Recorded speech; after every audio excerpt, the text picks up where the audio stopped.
Oh my God. This man, put some respect on my man's name. This guy said, hey, what's going on, everybody? It's boy Matty out west. Thank you for tuning into the video. So today we have another basketball video, and it seems like you guys very much enjoy this content. So I'm going to continue to put out more content like this because I'm sure there's a lot of people who are in my shoes who are fairly newer fans of basketball, right? Or even if you've been watching it for years and you still feel like you're kind of new to the game, then hey, we're all in the same boat. We can kind of go through it, learn this together, and come with healthy mindsets about the whole thing. But who knows, it's the internet, so people are going to be toxic anyway. However, today's topic of discussion will be the potential 2023 season MVP, and there are definitely a lot of frontrunners in the race in my personal opinion. I mean, you definitely have the Joker, who I know just won back-to-back MVPs, but I mean, who knows, if he can up his production from last season, allowing his teammates to eat a lot more, and he got MPJ and Jamal Murray back in the lineup, so I don't know, maybe that'll bring his numbers down just a little bit because his main scorers are back. Who knows? But we'll see. If he maintains the same production, even if it's an all-time great production, I don't know, due to voter fatigue, I guess is a thing. I don't know, but I can see how that may play a role in him not getting the three-peat for MVP. Although you do have Joel Embiid that came up in, I believe, second place in MVP voting last season. And then, you know, of course, Giannis is still tearing up the league. I mean, I know it's been a few years since he's won an MVP, but he's still only like, what, 27? He's still young. He's probably only reaching his prime right now. And who knows? He might win a third MVP. I'm pretty sure he won two.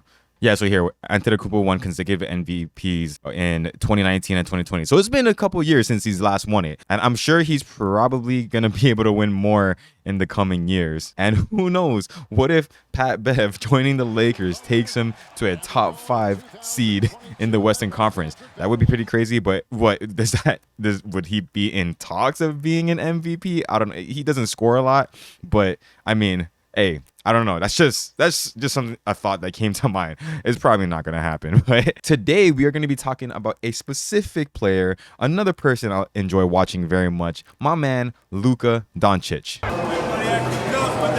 Doncic. I don't know how it's said. I've heard it said a couple different ways, and so if anybody can please correct me as to the proper pronunciation, please do so down below. But yeah, we're going to be checking out an argument for Luka Doncic becoming the 2023 MVP, and we're going to be watching a video by the content creator of the name Young Mustard. I've seen several of his videos, great videos. I enjoy watching them, and he makes a lot of great points in my personal opinion as a newer basketball fan, right? So without further ado, we're going to get into his video. I don't know who really dislikes Luka. I feel like it's a general understanding that Luka is a great player. He's fun to watch. He just does great things on the court. He lets his teammates eat. He scores at an efficient pace and just does certain things that other players don't really do. It'd be interesting to hear this perspective on his chances to become MVP. And I like to think that Luka, in probably multiple times throughout his career, will win MVPs. And I mean, if you guys watch anybody play 2K Sims, he's an MVP god in that game. It's crazy. And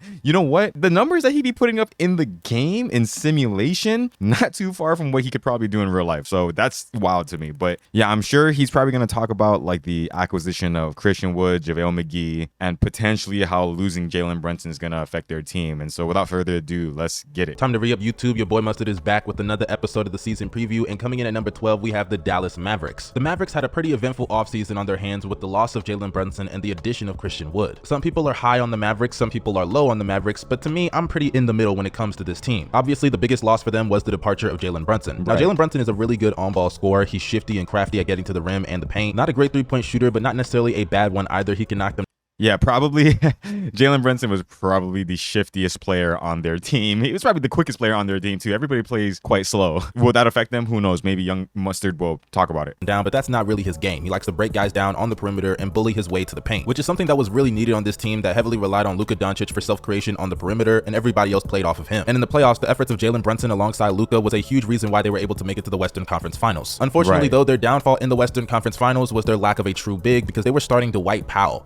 This is true. I feel like Dwight Powell would probably do better at the 4 position, from my understanding, from just the way he plays, you know, and I would probably say they didn't have that much center play in their team. I mean, look, Jalen Brunson, yes, was great. losing him does kind of suck. I mean, they still do have Spencer Dinwiddie, but I know there's a question of like, can he be consistent and whatnot? But I'm assuming the Dallas Mavericks, Mark Cuban or whoever's managing the team is thinking like, okay, where can we? Obviously, they had to, kind of trade off for something, and they probably felt like they needed more center play, more big men on their team that can actually stand in the paint, get rebounds, get them those second chance points, and just continue the flow of their game. And so, yeah, we'll see. That's insane, I ain't gonna lie. And against the Warriors, they were literally allowing layup line after layup line after layup line. So this offseason, despite them losing Brunson, they at least did something to try to fix that by picking up Christian Wood in the trade market. Now, C. Wood is a really solid big man that's capable of playing the 4 or the 5 position, whatever needed of him. He could space the floor, create for himself a little bit in the post. So I will admit, I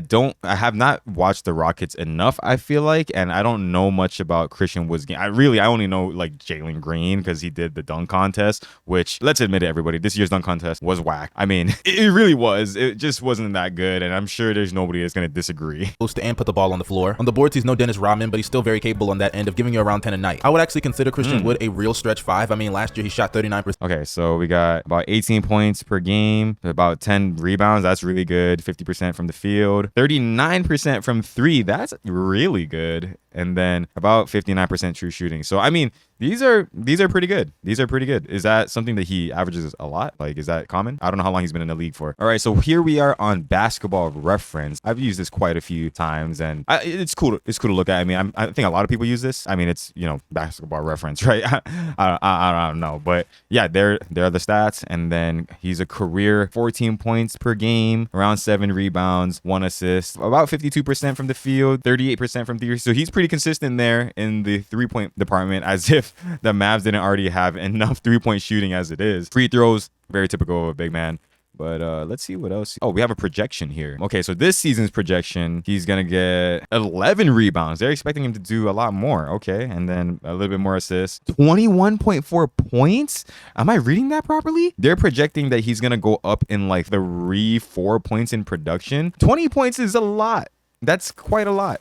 And his 3-point percentage is going to be about the same. But they're expecting him to do that much. That's going to be really good for the Mavs. Okay, I mean, yeah, maybe he normally plays the power forward. Okay, so he's not so much of a center. I mean, I guess he can play center if they need him to. From what it seems like, everybody kind of starts him as, or whenever they put him on the floor, it's either a 4 or a replacement 4. So, okay, that's kind of interesting that they didn't get an actual center. But JaVale McGee does pretty good on the defensive end, right? I know he's not that great at scoring the ball, but when he does, like, it comes in clutch. Yeah, I guess, it's kind of a trade-off. They got JaVale, who's great at the defensive end, and then you have C. Wood, who's going to be good on the offensive end. So I guess, yeah, I mean, it could work out. I don't know. We just got to see. Percent from 3 on nearly 5 attempts. In the year before, he also shot 37% on 5 attempts. Even if the defensive scheme from the opposing team is to leave him open, he's proven to make them pay for it. And considering the options for the Dallas Mavericks this offseason when it came to big men, I would say Christian Wood is an upgrade that they desperately needed. Now, Christian Wood is not perfect. Defensively, he showed a lack of effort in Houston pretty often. Now, majority of that you could attribute to the fact that he was on a bad team. Now, me personally, I look at it and I'm just like, yeah, you're not a real 5. C. Wood played the 5 last year and the year before out of necessity, not out of his actual skill set. I don't believe he's as bad of a defender as See, that's what I was saying. So maybe having JaVale on the team in the rotation might benefit them in the grand scheme of things. It's just they're going to probably have to figure out the lineups and how well they play together. Maybe they'll have them both on the floor at the same time. JaVale as the 5 and then C. Wood at the 4 in certain occasions. I don't know. Like I said, it's a new lineup for them. It's going to be a new lineup for them. It seems he just has to always protect the rim for Houston at the 5 position, which he shouldn't be doing. C. Wood throughout his entire career before then was playing the power forward position. And if you look at his frame, it makes sense. I will say I have not been watching the preseason games. I've been watching highlights, and not even all the highlights. I have not been keeping up. I'm kind of just really waiting for the actual season to start because everybody likes to say the preseason don't really count, right? Which, I mean, I don't understand that. But then again, I said that I haven't been watching the preseason. So I guess in my mind subconsciously, I don't think it counts. But yeah, I'll keep up like with the stats and all that, like I'll see, like I said, some certain highlights and whatnot of teams that I very much enjoy watching and just teams that I'm very much more interested in. I haven't been putting so much emphasis on watching the preseason games. So The guy weighs about 215 pounds at 6'10". He could play the 5 out of necessity, but that should never be the long-term goal for a team. And I think on this Mavericks team defensively, they are probably going to get better just by having size there, but it's not going to be the drastic improvement that many people probably think. And considering that Jason Kidd has already come out and said that Christian Wood is going to be coming off of the bench, it's fairly obvious what Jason Kidd thinks of Christian Wood's defense, because it isn't his offense why he's benching him, it's the defense. And considering that Can we see what like the possible like lineups Jason Kidd has set up for them? I wonder if we can look that up. All right, so this is straight off of ESPN, and it's funny because because I totally forgot they had Tim Hardaway Jr. and he was out for majority of this season, if not all of the season last season. Okay, yeah, maybe the whole, I guess, worry about Spencer Dinwiddie not being consistent, it's all right if he's kind of their backup point guard, but I mean, Tim Hardaway's been out for a long time. Who knows how well he'll be able to do coming back this season. He's going to need some time. And so they're probably, like I said, going to adjust the lineups as they see fit, like they normally do. As you can see here, we got Luka at the 1, Tim Hardaway Jr. at the 2, Reggie Bullock at the 3, Dorian Finney-Smith at the 4, JaVale McGee at the 5, and then their backup positions, Spencer Dinwiddie. I guess he's a combo guard. They're going to classify him as a combo guard. So, he'll probably sub out Luka to have Tim Hardaway Jr. on the floor or vice versa. You know what I'm saying? And then Josh Green, Maxi Kleber, Christian Wood. I kind of like the way this looks. This looks pretty good. And again, hey, any discussions that you guys want to have down here, please feel free to comment down below. I would love to hear people's opinions, even no matter how toxic they are. Kid showed up and showed out as a defensive-minded head coach last year. I don't believe he's going to let this team's defense fall below the top 10 or 15. Now, unfortunately, though, it's going to be pretty difficult for him to do that with some of these point of attacks on the roster not being that good. For starters, Tim Hardaway Jr. is a solid three-point shooter, even though he's fairly inconsistent, but when he's hot, he's very hot. We saw that against the Clippers 2 years ago in the playoffs. Unfortunately, though, that's really all he provides. He's not some great shot creator. He isn't a good defender. And considering that he's coming off of an injury-riddled year at the age of 30 now, it's pretty safe to say that a decline is more than likely on the way sooner rather than later. Then you have Spencer Dinwiddie, who at least you hope it wouldn't, right? I mean, but he does make a great point there. Showed up and showed out for them in the postseason and in the game. Okay, Spencer Dinwiddie, 14.2 points, 3.6 assists. 3-point shooting was great, that 40%, that's awesome.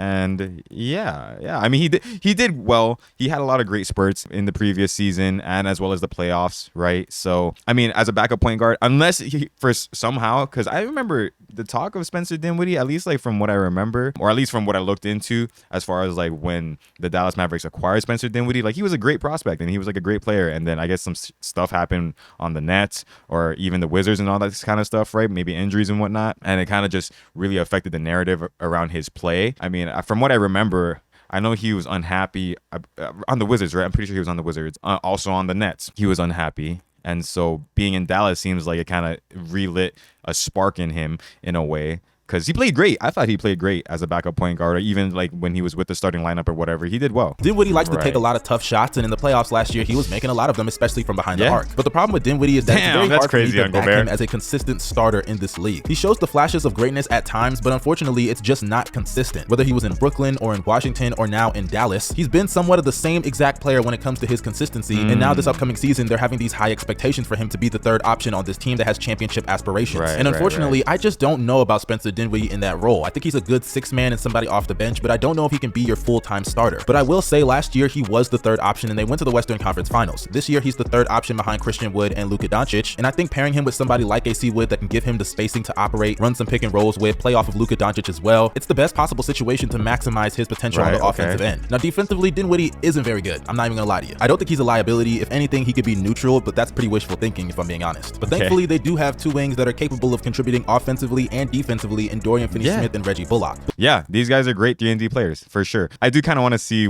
I've always wondered what Reggie Bullock's hair looks like when it's not tied up like that. Y'all want to see that? I kind of want to see that. I've never seen it down. Okay, after countless scrolling and typing in different things, I honestly could have just typed in Reggie Bullock. As you can see in the top, I just put in Reggie Bullock hair and then Reggie Bullock hair down. And I couldn't find an accurate representation of what his hair actually looks like down. And I'm not gonna lie, I was thinking does he just have a single row of dreads going down the middle, like a dread mohawk? But it doesn't look like that. Cool. No disrespect, Reggie. I was just always curious, and it just came up to my mind while we were doing this video. I wanted to know what the heck your hair actually looked like, but it's a cool look. It's a cool look for sure. Bullock is a pretty streaky shooter. He reminds me of Danny Green in a way. Even though he may miss some shots, you're not going to leave him open, so he's still going to provide some spacing. And defensively, he's never going to cheat you with effort. He's a very good perimeter defender that can defend the opposing guards. Dorian Finney-Smith, the same thing applies. Even though he doesn't really provide crazy spacing, he can knock down the shots, but he's usually left open if I'm being quite honest. And defensively, he's easily the best defender on this team. Without him, I don't think they're a good defensive team at all. And speaking of not a good defensive team at all, let's look at the rest of that supporting cast. Dwight Powell, a nice little rotation bench player, but it looks like he's going to still be the starter of this team because they don't want to start Christian Wood. The same thing applies to Maxi Kleber, even though Kleber can give them. I wonder if he's going to say anything about JaVale McGee being on the team, because it looks like from ESPN that JaVale is going to start as their center. So, yeah. some offensive contributions with floor spacing at the 4 or 5 position, I still do believe that having a starting lineup with Kleba or Dwight Powell at the 5 is still pretty flawed, and the same thing applies to JaVale McGee. They picked up JaVale McGee this offseason, even though McGee does provide a level of size and protection in the paint, he's still not somebody that should be starting at the 5. He's a foul machine that makes some of the dumbest mistakes on both sides of the ball, if I'm being quite honest. There's a reason he's been bouncing from team to team to team throughout his entire career, essentially. Now, some of you guys I mean, I can kind of see his point, you know, because I'm over here thinking like, man, he was on the Suns and they went to the finals. He was on the Lakers when they won the chip back in 2020, right? The Mickey Mouse ring or whatever, as people want to call it. Yeah, right. So I was thinking like, oh, he's pretty good. But I mean, yeah, I guess he does kind of have a point about him being moved around a lot, not being able to stay out of foul trouble. So I can see that. You guys may have heard this video up until this point and said, yo, Mustard, you've been dogging on the Mavs a little bit too much to have them at number 12. Why do you have them so high? Well, it's because of one man, and y'all know the deal. His y'all name already is know who Luka it is. Motherfucking Doncic. Luka Magic. Luka Let's truly go, is baby. him. You could argue that he is the best floor raiser in the NBA, and I think that next year he's going to put that on full display. This is a guy that is one of the greatest playmakers already of all time. This is a guy that attracts so much attention on the perimeter that it is insane, and when you double him, there really is no point. He can pass out of any type of situation. A great pick and roll ball handler, effective in the transition game, can score on all 3 levels, good mid-range shooter, good at getting to the basket and applying rim pressure, good at getting to the free. And the crazy thing about Luka, and especially the Mavs, they had Dirk Nowitzki, right? I understand the greatness of Dirk Nowitzki and how, you know, he won a championship later in his age, whatnot, but he was like the Mavs star player, right? And then from what I remember, goes ahead and retires immediately after they pick up another potential European superstar in Luka Doncic. I don't know how often that happens for teams. I mean, come on, you got like the Lakers who ran the 80s for pretty much the whole 80s, and the whole 90s they just weren't really anything until they picked up like Kobe and Shaq, right? And then same thing with like the Bulls didn't really have like a glimmer until I think they got like Derrick Rose, which was like decades later. The Celtics, same thing. I mean, they ran the 80s with the Lakers at the time. It took decades for them to really become a potential title contender, like when they had like Kevin Garnett, Paul Pierce, and Ray Allen. And so correct me if I'm wrong, but that's just from my limited basketball knowledge. Like that, to me, that does not seem like it happens very often. And you already have literally a few years after losing Dirk, your team's already going back to like the Western Conference Final, whatever the case may be. So big W for the Mavs for sure. Free throw line, he just needs to knock them down a little bit more consistently, Luka. I need to see that next year. And on top of that, he can shoot perimeter shots off the dribble, off the catch, whatever way you want it. Luka is truly one of the greatest offensive players that we have ever seen. Look at that man. Position. And I firmly believe you can make a sound argument for him to be a top 5 player, not just offensive player, but player in the league today. I think when you put him around just decent pieces, and he definitely has some decent pieces in Dallas, that whatever they are lacking in the regular season, he's definitely going to do his best to make up for it. I'm not saying he's going to go Rudy Gobert and turn this team into the greatest defense of all time. I'm not saying he's going to pull a Hakeem Olajuwon and lead them to the finals or win a championship, but I do believe he's going to have a stellar individual regular season, lifting this team higher than expectations.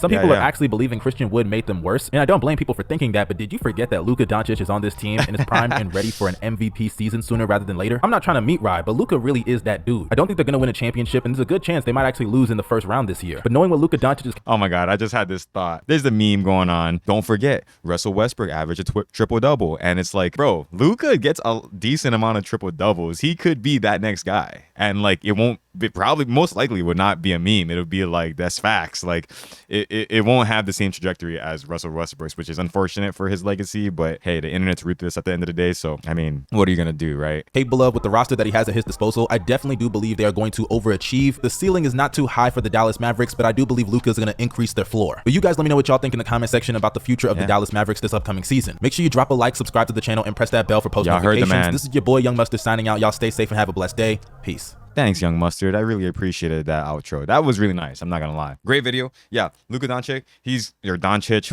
whatever it is, right? I want to make sure I get the name right so that I don't continuously disrespect this man's name. Yeah, no, he could very much win multiple MVPs. Maybe, even if not this season, he'll probably eventually win MVPs later. You know what? I'm thinking we'll try something new today. Yeah, we'll try something new today. I like to look at comments on videos just to see what people talk about and all the crazy stuff people talk about. But a lot of people make good points too. So we're gonna go ahead and look at some comments today, guys. I think you are spot on this time, except on your take on Maxi Kleba. That was way off. Maxi is the defensive backbone of this team, along with, I'm assuming that's Dorian Finney-Smith and Reggie Bullock. He was the best spot-up shooter for Dallas in the playoffs last season and is out of maybe 4 to 5 bigs at 6'10" that can switch on guards without being cooked. There's no other 6'10" guy that can shoot, roll, switch, and protect the rim like Kleba for only $11 million. The other guy I can think of is Injury Davis. Oh my God. This man, put some respect on my man's name. This guy said Injury Davis. Bro, I heard AD made of glass, you know, injury prone, this and that, and like injury Davis, that takes the cake. I'm not gonna lie, but hey, let's be a little fair. A lot of the injuries that AD sustains, they're pretty complex, you know. So like, oh man, can you really fault the guy? But yeah, it does suck. He gets injured all the time. Costs about four times as much, but plays about half the amount of games. Other than that, the take is really good. All right, are people rocking with this? Oh no, yeah, Maxi, nice. Okay, yeah, people are rocking with it. Okay. The crazy thing about people saying Luka isn't good or whatever is the fact that he has 3 seasons of averaging at least 27, 8, and 8 per game. The only player to have more in NBA history with those numbers is Oscar Robertson, Big O, as I have been familiarized with, and he played 14 seasons. Luka has only played 4 seasons. All right, yeah, that's crazy. Are people really saying that he's not that good? I've never heard that before. Who says Luka isn't? Yeah, there we go. See. Nobody says Luka isn't good. This whole comment is a straw man fallacy. All right, people ain't saying that. Cherry picking stats. Okay. JaVale McGee would be the starter for them, not Powell. Yeah, we were just looking at that, but who knows? In JaVale's defense, every team he's been on lately has been to the finals. Good luck. That's what I said. So, like, what really is it, right? McGee is still getting judged by his early career transgressions. He's a much better player now than people give him credit for. That's what I'm thinking, right? But I'm still a new fan of basketball. I gotta see a bigger sample size and actually go back to his career. Facts. And he's a champion, and with a laughing face emoji. Okay, that sounds like sarcasm. Love your content. Stay consistent. Giannis will win his third league MVP. Consistent 30, 12, and 6 for an entire season. Once again, he'll also be in contention for another scoring title, this time against Luka. That would be insane. That would be insane. I would love to see that. I switched my pick. It's Zion. Zion definitely does have an argument to potentially be an MVP. I don't know about this season. It depends if he can get back into better shape. He's already in great shape. But yeah, I mean, who knows? You know, he could be he's the missing link in their team. He's legitimately the missing link, and he could kill it this season. Ain't no way you drop this video not knowing that Mavs have JaVale starting. I mean, who knows when he actually recorded this video? Sometimes people record videos and it takes some time. You know what I'm saying? Like a few days or whatever. Like, who knows? When was this recorded? October 4th, 2022. When was this comment? 7 days ago. When was that? When was that lineup updated? Doesn't say. Okay. All right, guys. Hey, if you stuck around to the end of this video, I greatly appreciate it. Please like, comment, subscribe, and hit the notification bell. Be part of the Noti gang. I'm out.